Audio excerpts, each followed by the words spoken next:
Bem, nós já estamos recebendo aqui pela primeira vez a presença do importante secretário Marco Aurélio Marrafon, secretário de Planejamento do Estado de Mato Grosso. Secretário, seja bem-vindo conosco, né? Eu até vou pedir para o senhor aqui ficar um pouquinho de isso aqui para nós conversarmos aqui, né, a respeito não só dessa movimentação que nós estamos vendo acontecer no Estado, em especial aqui na capital, mas outros assuntos importantes também.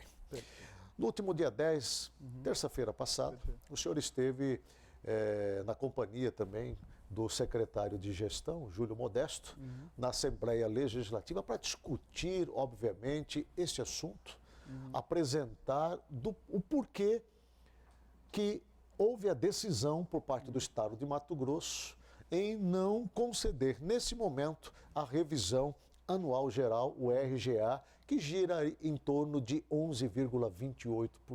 Perfeito. Eu gostaria que o senhor nos falasse, de fato, o que é que impede, nesse momento, do Estado conceder esse benefício, esse percentual para os servidores? Muito boa tarde já, bom dia, bom almoço, né? Porque a gente não almoçou ainda, né? A todos, ao telespectador, à telespectadora. É uma alegria estar aqui com você, poder fazer esse debate. É muito importante que a gente tenha a oportunidade de conversar com a sociedade civil, conversar com o telespectador, com a telespectadora e mostrar a realidade das coisas que acontecem no Estado e dialogar de maneira franca, com o coração aberto e leal para que a gente possa entender bem essas questões. Nós fizemos um planejamento estratégico do Estado, que é uma das coisas mais avançadas em termos de planejamento de gestão fiscal do mundo. Isso eu posso te dizer com muita segurança. Estamos modelos da Inglaterra, da Alemanha, modelos brasileiros que deram certo. E a partir daí, nós temos a Câmara Fiscal formada eminentemente por servidores técnicos que cuidam da análise das estruturas das contas. E o CONDES, Conselho de Desenvolvimento Econômico e Social, que já é formada por secretários de Estado que validam ou não as decisões. Os dados que nós temos da Câmara Fiscal, com o secretário adjunto de Orçamento, secretário adjunto de Gestão de Pessoas, secretário adjunto de Tesouro, secretário adjunto da Casa Civil, mostraram para a gente que nesta condição atual, com o padrão de arrecadação que nós temos, havia um descontrole histórico das despesas de pessoal com o Estado, justamente porque não se tinha a coragem de falar a verdade para a população. Qual o valor da arrecadação do Estado, secretário? Isso depende de como nós analisarmos os números. A gente subiu bastante. A previsão para este ano é de 16 bilhões e 500 com receita total, o que vai dar uma receita corrente líquida perto de 13 bilhões de reais. O que acontece é que houve um crescimento de mais de 70%, 80% da folha de pagamento ao longo dos anos, além do crescimento da receita. Ou seja, a nossa receita hoje, ela desempenha melhor, mas ela desempenha menos do que foi previsto na LOA.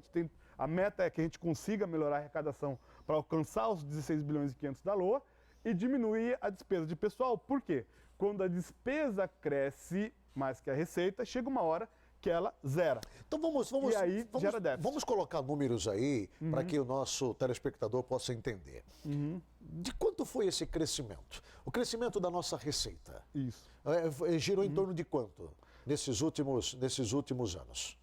A média histórica é em torno de 15% a 20%. De 15% a 20%. Exato. E a receita funcional, as despesas com relação, em especial, a funcionários, a servidores do Estado, aumentou em quanto? Pelo menos 5% a mais do que sempre foi a receita. 5% a mais. Alguns anos, picos, chega a dar uma diferença de 10% a mais de aumento de despesa de pessoal do que foi a receita. A lei orçamentária anual está prevista para 16 bilhões de reais, o ano de 2016. Exato. Né? Desse valor, quanto hoje o Estado desembolsa para saldar com os salários dos servidores hoje do Estado de Mato Grosso? Hoje nós estamos com um índice de comprometimento de 50,34 da lei de responsabilidade fiscal. Quer dizer, nós estamos falando aí, a princípio, em cima de um valor de 16 bilhões como previsão de recebimento, na ordem de 8 bilhões de reais. Nós estamos falando de quantos funcionários hoje no Estado? 97.598. 98 mil funcionários. Desses funcionários, desses 98 mil, quantos são funcionários efetivos e quantos são aqueles que estão ali contratados ou comissionados? A grande maioria é funcionário efetivo. Nós temos ainda uma situação de que no nosso governo os próprios cargos comissionados são preenchidos em torno de 60% pelos próprios efetivos. Certo. Né? Então nós temos uma margem aí de, no máximo, 6.500 a 7.000 cargos com funções comissionadas. Certo. Funções são obrigatórias aos servidores, sendo que os cargos propriamente dito em torno de 3.000. Mas a gente fez a reforma cortando 25% disso. Ou seja, o impacto dos comissionados na realidade chega a 1% de toda a estrutura e gastos com cargos. Por quê? Os salários do comissionado são muito menores do que o salário do servidor efetivo. Certo. Como que o governo pretende administrar essa questão? Porque nós já ouvimos falar de inchaço na máquina. Nós já ouvimos falar de que há gorduras que podem ser queimadas, a fim de que, obviamente, possa se encontrar aí um enquadramento adequado para os gastos e o comprometimento com os recursos para os servidores do Estado. Esse não atendimento aos servidores agora passa também por um estudo, uma análise, uma avaliação já de cortes também, secretário? Sim, ele passa para uma estrutura que nós chamamos de pacto contra a crise. O que significa dizer? Todas as previsões de 2015, o que seria a crise em 2016, elas foram equivocadas porque a crise veio muito pior. Nós não imaginávamos que a União hoje estivesse diminuindo o repasse para a gente na hora de 80% do que recebia anteriormente. Então isso gerou um déficit muito grande de repasse. Isso fez com que a gente precisasse trabalhar uma estrutura em que, se todos fizermos uma cota de sacrifício, nós podemos sair da crise de maneira tranquila. A gente tem esperança que com o novo governo federal e com as perspectivas de 2017, a situação esteja melhor para 2017. Então nós pensamos, primeiro, o Executivo está fazendo a sua parte.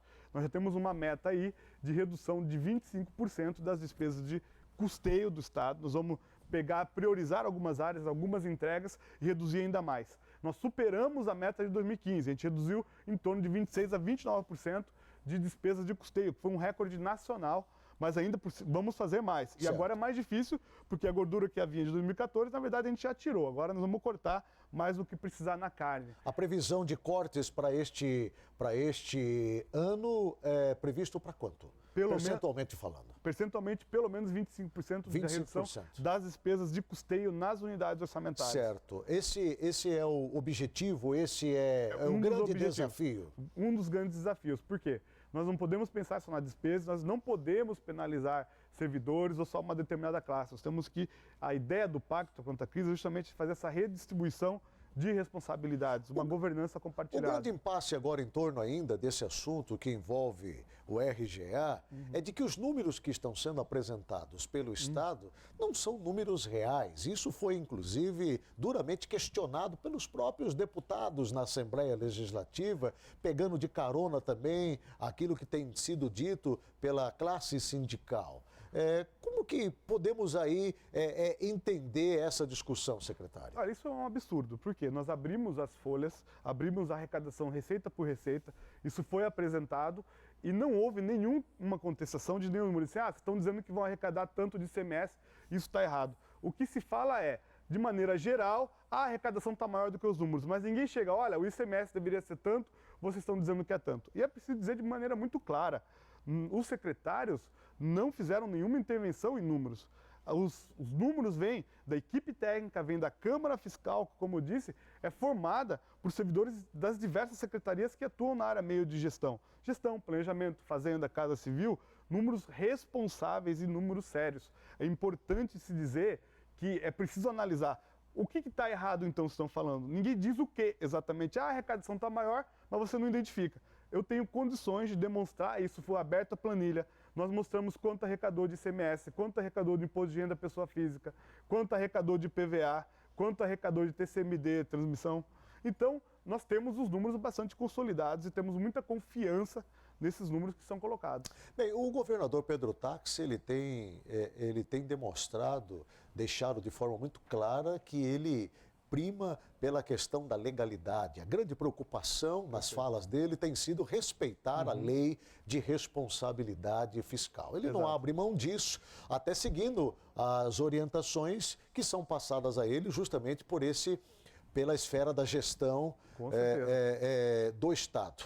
Mas com relação a essa questão do RGA, que é uma lei que é constitucional, que é, obviamente, respeitada até então, Isto não sendo efetivado aqui, não acontecendo isso, não pode gerar aí um clima de ilegalidade para o próprio governo?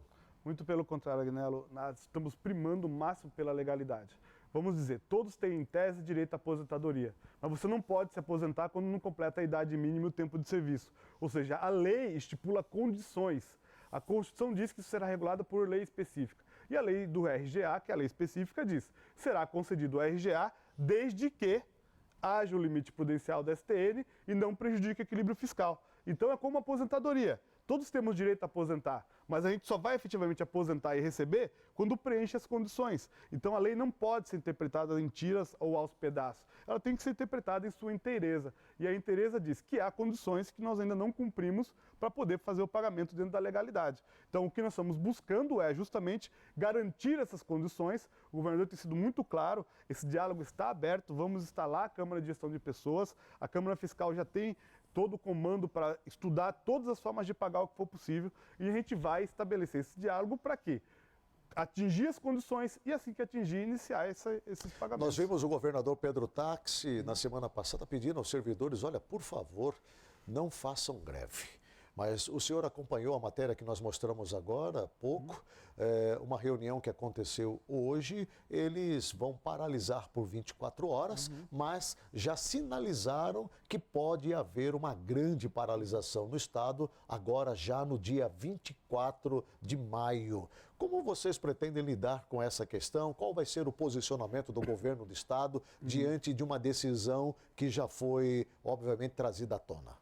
Bom, a primeira coisa que é preciso dizer é que o direito de greve é um direito do servidor, faz parte da democracia e a gente faz o jogo que é o jogo democrático. Nós somos republicanos e democratas. Então, o primeiro grande passo nós já estamos fazendo. Estamos indo em cada categoria, conversando com os sindicatos, explicando ao servidor essa consciência de que nós vamos fazer aquilo que a gente conseguir fazer e só não pagou porque não haveria condições nesse instante. Mas a luta conjunta por melhoria das condições vai levar ao pagamento. Então, a primeira grande parte é esse diálogo que o governo do Estado, um pedido pessoal do governador, o governador pessoalmente já pediu que a gente fizesse todos os esforços para pagar aquilo que tenha condições. A Câmara Fiscal e a parte técnica tem dito, olha, neste momento não há condições objetivas, mas nós vamos lutar para ter as condições. Então, o primeiro ponto é o diálogo com as categorias. À medida em que esse diálogo avançar, nós acreditamos que não haverá greves. Havendo greves, aí então nós vamos conversar com cada um para ver o que pode ser feito, vamos conversar com a equipe técnica. O governador Pedro Táxi, ele deixou entender claramente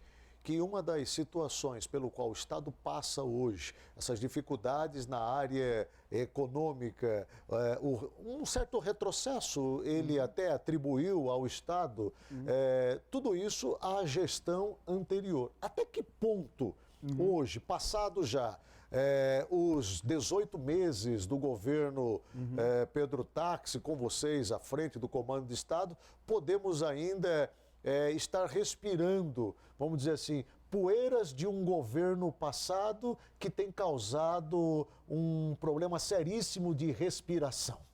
A grande questão é que é muito fácil dar cheque predatado e sem fundo. Né? A pessoa que não é séria e não quer falar a verdade para a população, o que ele faz? Dá cheque predatado e sem fundo.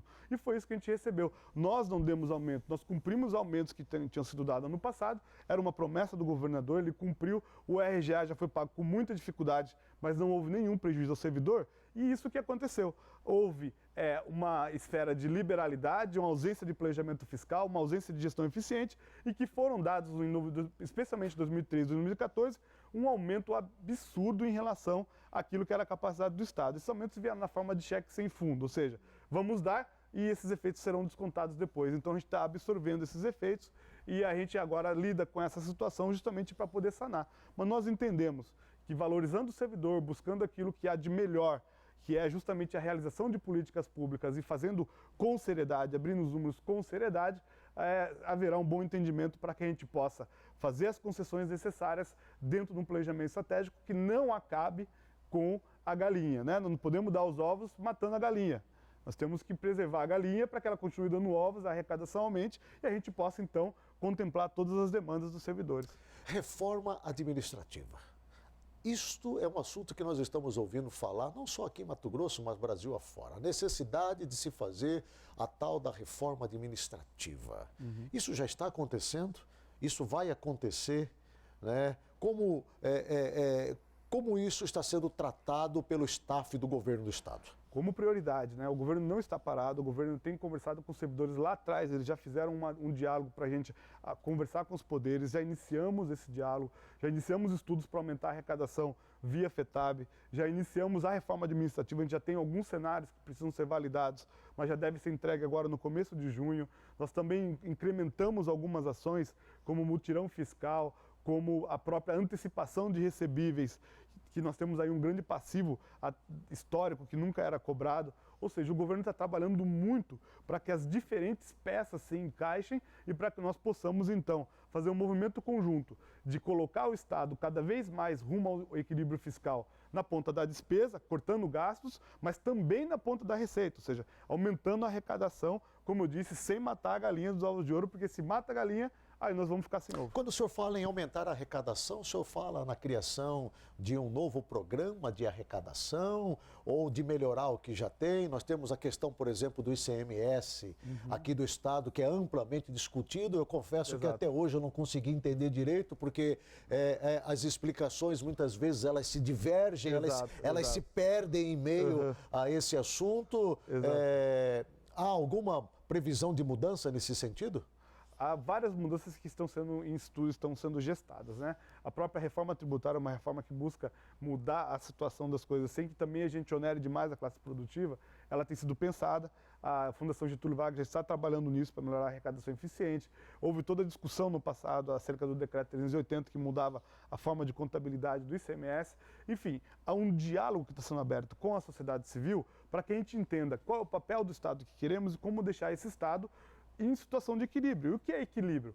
Você ganha R$1.000, você tem R$1.000 para gastar. Você não pode estabelecer uma métrica em que você gasta muito mais do que você arrecada, porque se você fizer isso, você então vai ter uma condição de falência. E nós queremos manter o estado de Mato Grosso sempre com uma saúde financeira. Também, de outro lado, se a gente aumenta muito a despesa, essa arrecadação não vem, a gente começa a fazer empréstimos, isso gera uma sujeira que fica para debaixo do tapete e isso vai explodir logo na frente. Então é preciso ter responsabilidade. Administrar com responsabilidade é chegar em alguns momentos, como houve já em Mato Grosso, momentos históricos de arrumar a casa, especialmente a gente pode dizer na época do governo Dani de Oliveira, e que era necessário chamar a sociedade para um grande pacto para dizer, olha, a crise que ocorreu no Brasil não era esperada nessa dimensão. A gente falava da crise de 2008, diminuiu 2,2% do PIB nacional. Foi aquele escândalo, a crise de 2008, quebra dos bancos americanos, lembra? Este ano, no Brasil, nós diminuímos 4,2%. A crise foi 2 vezes pior. Nós já estamos estimando 14% de desempregados no Brasil no final do ano. Nós já temos uma projeção em que o estado de Mato Grosso já tem 300 mil desempregados. E isso abriu menos vaga do que ficou gente desempregada. Então, é uma situação em que, se a gente souber enfrentar com força, enfrentar com fé, nós vamos superar muito bem. O que nós não podemos fazer é tapar o olho para a realidade nacional. Só para vocês terem uma ideia, 25 estados da federação não tiveram condições de pagar o RGA. Mais do que isso, 15 desses 25 já estão atrasando o salário sistematicamente. Servidores do estado do Rio de Janeiro não receberam o 13º do ano passado. Servidores do Rio Grande do Sul têm um projeto de lei de congelar o RGA por 10 anos. Alguns estados, como o próprio Rio de Janeiro, Minas Gerais também está em situação muito semelhante, estados de porte, importância nacional, parcelando o salário. No Rio de Janeiro já tem ordem para demissão de efetivos, principalmente na Polícia Militar. Nós queremos evitar toda sorte de medidas mais drásticas. E evitando toda sorte de medidas mais drásticas é manter o salário em dia, fazer o compromisso com o servidor de que assim que as condições de equilíbrio e de responsabilidade fiscal permitirem, a gente inicia o pagamento e negociar até o quanto a gente pode ir. Esse é o diálogo que a gente está propondo. Medidas mais drásticas. O senhor tocou num ponto aí e dá a entender que, obviamente, que você já tem o plano B. Dentro dessas medidas drásticas, nessa reengenharia administrativa que está sendo proposta para o estado de Mato Grosso, pensa-se em demissão? Não, não é um panorama que a gente está trabalhando. Nós temos hoje uma grande fé no diálogo, nós temos hoje uma administração que, com maneira muito eficiente e muito forte, tem cuidado do aumento da arrecadação em patamares que podem gerar e devem gerar sustentabilidade fiscal até o final do ano. E isso já melhorou muito em relação a 2015. Basta você perceber, restos a pagar sem lastros, que sobrou de 2015, foram em torno de 300 milhões, que são preenchidos agora em 16. Nós herdamos 912 milhões, registrado no Tribunal de Contas. Então, a situação de equilíbrio fiscal, o superávit primário do Estado se apresentou em 2015, o que indica essa saúde financeira que tem conseguido. Agora, teve saúde financeira por quê? Porque em 2015, em janeiro, o governador recente editou o decreto número 2, em que ele trancou, fez auditoria, fez economia, diminuiu o custeio e a gente conseguiu pagar em dia, pagar no 30º dia, né, no último dia de mês, o salário de cada servidor. E é esse compromisso que nós queremos, é tratar com seriedade antes dos fenômenos acontecerem, para que a gente possa navegar com mares mais calmos. E nós temos fé que esse conjunto de pacotes, nos duas pontas, corte de despesa, corte na carne do próprio executivo, diálogo com os poderes, aliado a políticas de aumento da arrecadação eficientes, não predatórias, a gente vai conseguir passar 2016 e ver ares mais leves para 2017. Conversa com os poderes. Obviamente, nós estamos falando do Legislativo, do Tribunal de Contas, Ministério Público, Tribunal de Justiça, enfim. Vai haver redução do 12º?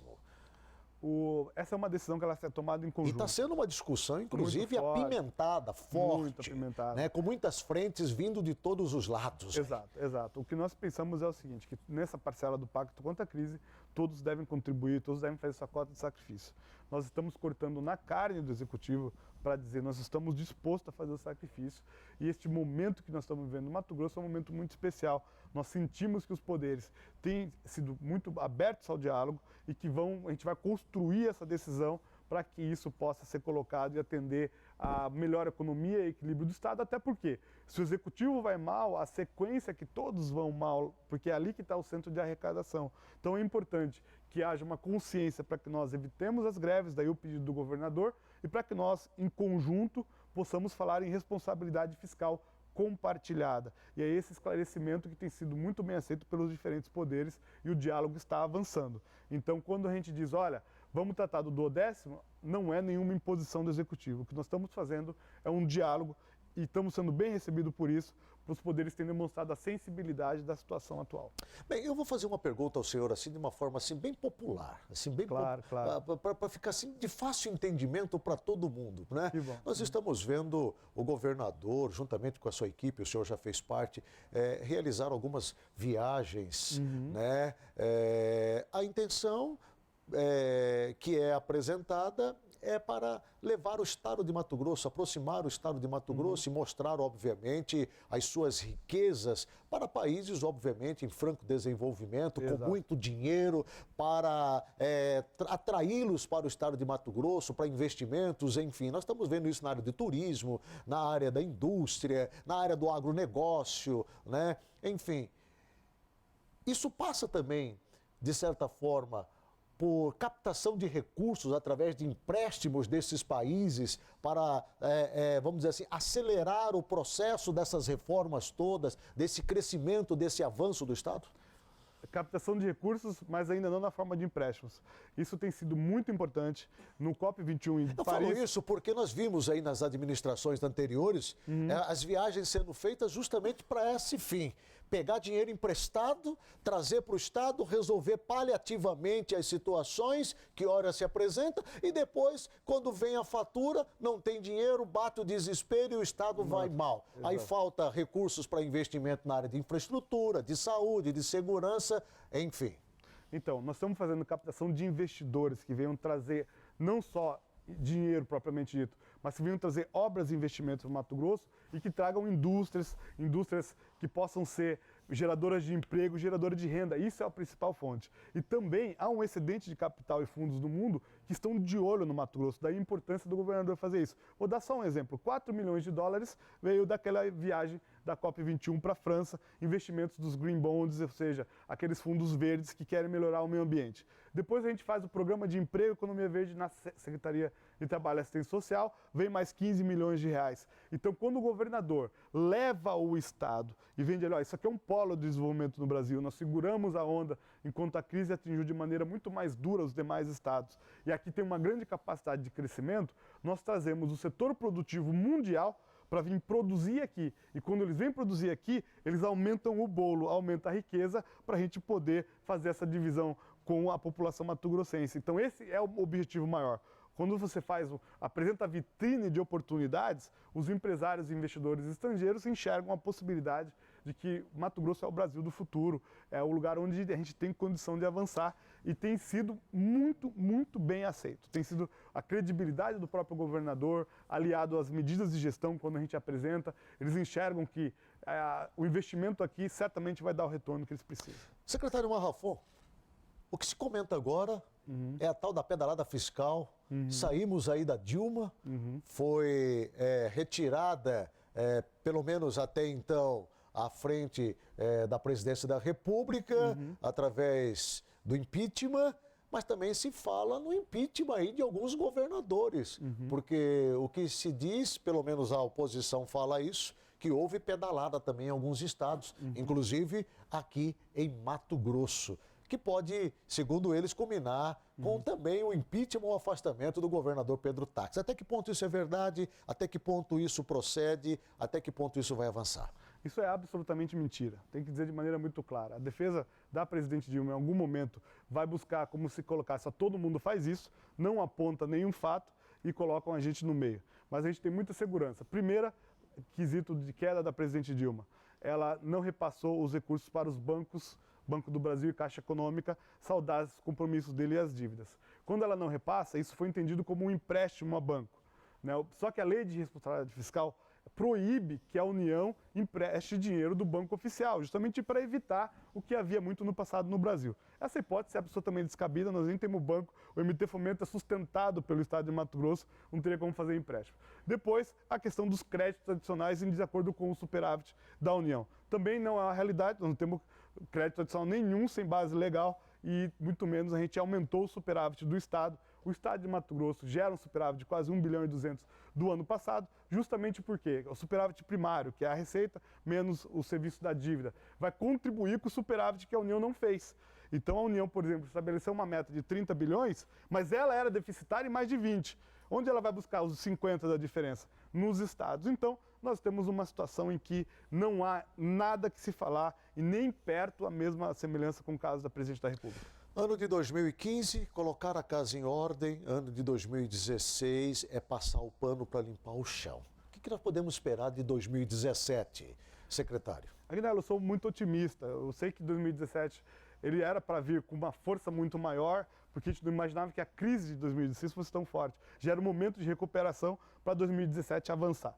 O que nós podemos esperar é um planejamento estratégico eficiente, com equilíbrio fiscal e as entregas prioritárias do governo sendo realizadas. O governo está trabalhando em escola, está trabalhando no projeto de novos hospitais, está trabalhando nas rodovias. É impressionante, mas no ano de 2015, primeiro ano de governo, com crise, nós asfaltamos e reconstruímos estradas de mais de 560 quilômetros, o que o governo anterior demorou 2 anos para fazer, nós fizemos em 1, e o detalhe, por 1/3 do preço. Enquanto gastaram 1,5 bilhão, nós gastamos 500 milhões. Então, são conquistas do povo mato-grossense que não retrocedem mais. Quando a gente estabelece que a gente faz mais asfalto mais barato, que a gente está construindo escola e vai fazer isso melhor e mais barato, nós vamos ter aí, então, um novo padrão de gestão pública. E em 2017 a gente avança com entregas e também com equilíbrio fiscal. Estado para resultados, aliado a equilíbrio fiscal, porque nós não podemos ignorar que a arrecadação sempre tem que estar próximo do ponto de despesa. Com apoio do governo federal, com o Temer ou sem este apoio? A gente é otimista, então a gente entende que o governador tem uma boa relação com o presidente da República e o presidente da República também já manifestou em diversas ocasiões o seu carinho pelo estado de Mato Grosso e a gente espera então que seja colocado em dia os pagamentos do FEX, a gente espera que a própria Secretaria do Tesouro Nacional libere os empréstimos que ficaram barrados pela gestão anterior na presidência da República, então nós vamos fazer a nossa parte, mas o apoio da União dessa vez é bem-vindo.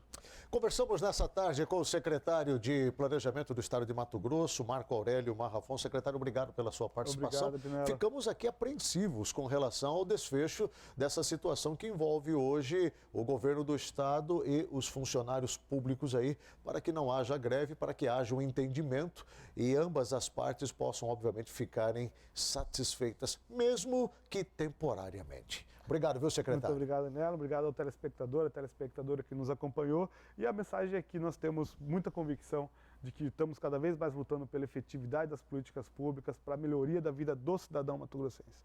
Então, com essa convicção e com coragem, nós sabemos que podemos fazer os entendimentos necessários para poder avançar e colocar o Estado de Mato Grosso num patamar de desenvolvimento que vai atender a cidadania